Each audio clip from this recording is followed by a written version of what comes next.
All right, so I saw the Northman yesterday, actually last night, and I've had the whole day to think about it and really take it all in because it is a very intense movie. It's got a lot going on. It's a lot to take in.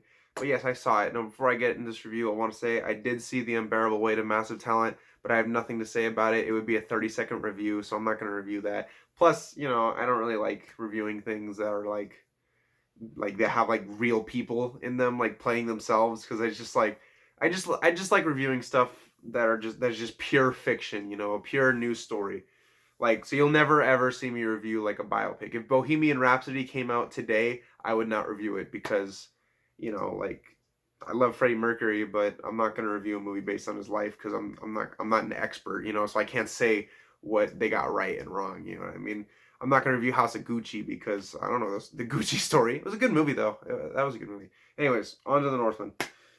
So this movie is directed by Robert Eggers, obviously. You all know that. And he directed two other movies, The Witch and The Lighthouse. I never saw The Witch. I've never seen it. But I did see The Lighthouse. I rewatched it about a month ago to get ready for this movie. And I really like The Lighthouse. I think it's really well acted. It must have been a nightmare to shoot. It's really well shot. Very good movie. Very entertaining. Really like that movie. I don't think it's a 10 out of 10 masterpiece, but I did like that movie a lot. Um, so with this, I was very excited for it. I thought the trailers were really neat. I thought it looked like I've never seen The Witch, so I'm not gonna act like I'm an expert on Robert Eggers, but I'll get to that eventually. But I thought like okay, compared to the other two things he's done, this looks like something different. It looks like him doing more of an epic tale and less of an art film. I was wrong about that. I'm gonna try not to get into any spoilers in this review because I don't feel it's very necessary for this review. Whenever I spoil a movie, it's because I think it's necessary to the review. I don't want to spoil anything here. But anyways, The Northman is about a Viking, sort of, who watches somebody close to him get killed as a child, and as he grows older, he swears revenge on the person that killed that person that was close to him, and he dedicates his whole life to getting his vengeance and avenging his fallen family member while also saving his mother. And yeah, that's the movie in a nutshell. There's some more to it than that. But yeah, that's the gist of it. He has to get revenge. Well, he doesn't have to. He just wants to because he's a crazy Viking. But let's get to the good stuff about this movie first, because I want to tell you right now, I loved this movie. I thought it was terrific. I thought it was, the whole time I was I can't remember the last time I was this invested in a movie. I really can't. I loved the hell out of this movie. I thought the action was incredible because I hate action where it's shaky cam and the editing is super obnoxious and you can't tell what's happening. Like that clip from Taken 3 where Liam Neeson jumps over the fence and it has like six different cuts. It sucks. Action in movies these days. I love Marvel movies, but I'm not gonna lie. Some action in Marvel movies is just horrid. Like, oh my gosh. But here, the action, there were so many wide shots and long takes that really helped you just take everything in terms of the scope of the battles and the epicness. And it was just so cool. See this movie on the biggest screen you can because damn, the action is incredible. The cinematography is outstanding. So many beautiful shots, so many beautiful long takes, just so much great stuff. There's so much. The One Perfect Shot Twitter is gonna have a field day when this movie comes out on Blu-ray. Let me tell you that. So, yeah, technical aspects, music was kind of wasn't in love with it, but it worked. Acting was great. Anya Taylor-Joy, Alexander Skarsgård. This movie has an all-star cast. Alexander Skarsgård, Anya Taylor-Joy, Nicole Kidman, Willem Dafoe, Bjork, Ethan Hawke, other people, and everybody kills it. Everybody showed up. Everybody did great in this movie acting-wise. And I want to talk about another thing I loved about this movie was the narrative. I actually felt very compelled by it, and I actually didn't know where it was going to go. At the beginning, I think revenge stories are just done to death. I think you can do them really well, but at the end of the day, I feel like every revenge story, it's about them like just searching for the person they want to kill. Like the whole story is about that, and then by the end of the movie, they're just like, "Oh, I guess revenge is bad. It's not wrong." You know what I mean? You can do that and still do it well, but I feel like a lot of revenge stories boil down to it. Here, again, trying not to spoil anything, but as the movie goes on, his goal becomes more complicated, what he's fighting for and what he knows and loves. Everything becomes like he learns new things and things become more complicated. And it's really interesting. And there's so much. There was actually genuine shocks in this movie. There were parts of this movie that actually got me in terms of where's this going? What is happening? And yeah, I thought that aspect was great. Um, so Anya Taylor-Joy plays a character named Olga. Um, I felt like her character was very. She did a great job playing that character. But if I had a minor complaint, is that I felt that her character wasn't really there to do anything other than just be sort of a sidekick to the main character. It felt like she was just there to give Amleth, the main character, she was just there to give him sort of a sidekick kind of role. You know what I mean? Or really, they're partners. I don't want to say sidekick. I don't want to bring her down or anything, but it felt like it was just there so he had somebody with him. He starts to, he gets closer to her throughout the movie, so it's not like it was totally unnecessary or useless, and it even ties into something really neat as the movie goes on.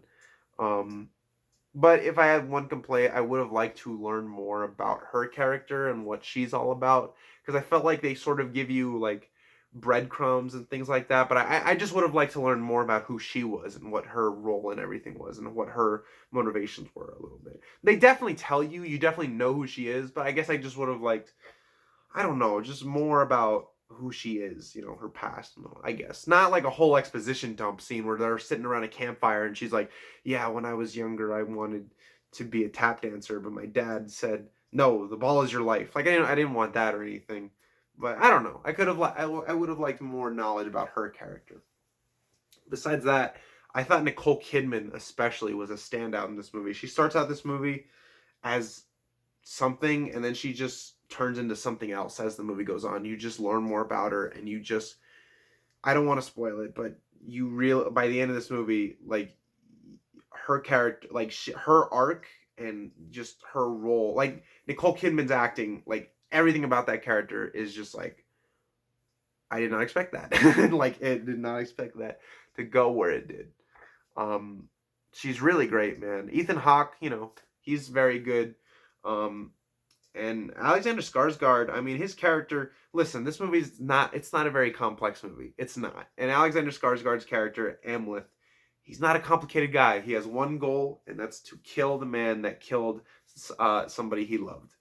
And now he's on a revenge quest, and that's it. That's his character. He just wants to kill. You know what I mean? He's not a complicated character. This isn't a complicated movie. And it's really neat. And another thing, not really a spoiler, but minor spoilers if you want to skip ahead. But I'm going to do a thumbs up, and then when I'm done, you can unmute it. Just mute it right now, and I'll be just minor spoilers, nothing too bad. But yeah, anyways, so there's a scene in this movie where Amleth has to get a sword. He has to get something. And in order to do that, he has to fight like this ghost knight. And that scene reminded me of like an Elden Ring or Dark Souls boss. It was crazy. Like, there was a lot of scenes that reminded me of that, especially like, well, I don't want to get into spoilers, but the climax of the movie really felt like a Souls boss. It was really cool. Now I want to get this. Okay, spoilers over.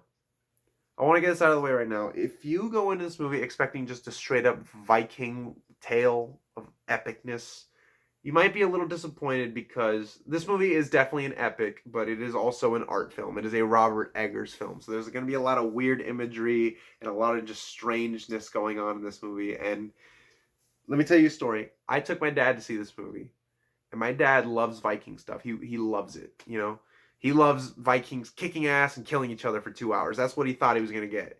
And when this turned out to be like an art film, my dad hated this movie. Like, he hated it. He really did not like it.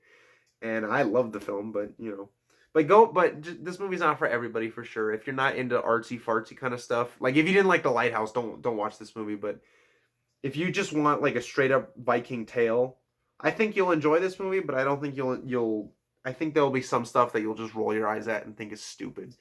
As for me, I loved it. I don't think you're wrong for that, but I definitely, that's right up my alley. I love stuff like this. Like, I love just weird, abstract things, but none of it felt like weird for the sake of weird. Like, one of my complaints with Everything Everywhere All at Once was that it felt like they were just doing weird things just to do it. And with this, it felt like everything there was nothing in this movie that felt like let's just be artsy just because we can. You know what I mean? Like, everything tied into a story. Everything had a point. And I love the ending of this movie. You know, I thought the ending was great. The last shot was intense. And also, there are title cards in this movie. Like there are things saying like it'll cut to like a black screen and then it'll say a title card like a title, like a chapter in a book. I don't want to say what any of them are, but some of them go hard. Like, there are some of them where, like, when you read them, you're like, oh my god, like, shit's about to go down. Like, you know what I mean? And that was awesome. Like, it really like hypes you up. And this movie's brutal. It's super brutal. I love that. I don't really have any major complaints with this movie. I had a few nitpicks, but all in all, I this is my favorite movie of the year so far. I thought this movie was absolutely incredible. I recommend it to anybody who likes sort of A24 artsy movies. Um, this movie's marketing itself as more of just a straightforward Viking tale, and it is in a lot of ways, but it also is a very strange movie. So I think if you're not prepared for that, you might be a little taken aback. This movie is definitely not for everyone. You know, it's 2.5 hours long, but it never dragged for me ever. I was never bored the whole time I was into it. I never felt like the movie was dragging. That was awesome. Um, this movie is intense as hell. It's actually a lot of fun too. Like, it's a very fun movie. Um, if I would it's hard for me to recommend this movie because if you don't like movies like this, you're not gonna like this. This isn't gonna change your mind. You know, my dad thought he was gonna love this and he hated it. But if you like Robert Eggers' other movies, if you like a movie that is both intense and epic, but also has a lot of like abstract sort of imagery, a lot of artsy stuff, you're gonna love the hell out of this movie. You know, it's a lot to take in, and if you don't like this movie, I totally get why.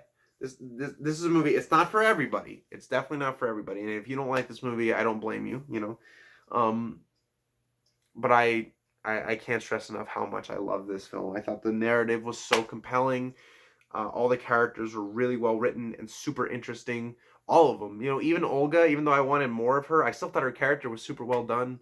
You know, great ending. You know, it never dragged ever. I never felt bored in this movie. Visuals were fantastic, and all in all, it's just I don't really have anything to say negatively about this movie that like is super major. You know, I loved the hell out of this movie, and I would highly recommend it to people who like these types of stuff.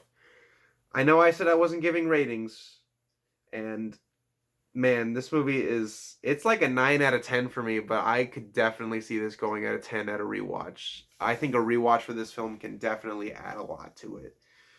So yeah. And if you're wondering, Unbearable Weight of Massive Talent would probably be like a 5, I guess. It was kind of funny.